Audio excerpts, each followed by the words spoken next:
Le culte des étoiles existe, c'est celui qui s'est appelé aujourd'hui judaïsme, et chacune de ces religions a le symbole du culte qu'il pratique, notamment dans le christianisme. Vous avez par exemple, vous pouvez avoir l'image de ce monsieur qu'on nomme Jésus.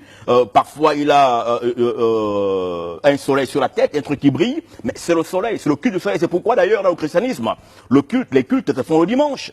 Dimanche, c'est le jour qui était consacré à nos ancêtres pour célébrer le Dieu soleil. Et en anglais, vous retrouvez bien les traces, Sunday, sun, soleil, day, jour. Et le Shabbat, c'est pas le dimanche, c'est le culte du soleil. Et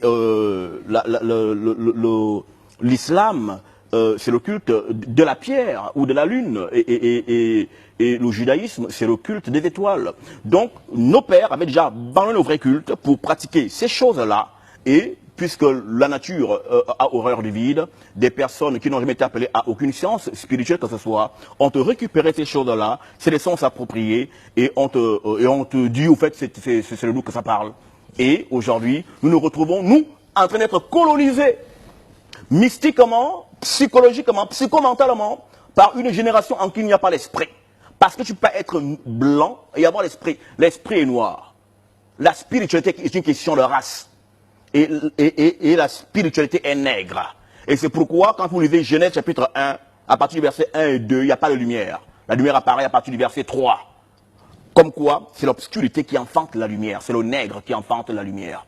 Et quand le Christ pouvait dire vous êtes la lumière du monde, parce qu'il s'agissait d'une génération, d'une race de gens qui avaient les prérequis d'enfanter la lumière. On ne peut pas enfanter la lumière si on n'est pas noir. Et quand on voit donc un Jésus tout blanc, des prophètes blancs, des évangélistes blancs, des gens qui viennent du pays de la mort, Occident veut dire le pays de la mort, et qui viennent de là-bas de la mort, nous parler de la vie, alors que nous vivons dans la terre de la vie, la terre de Ra.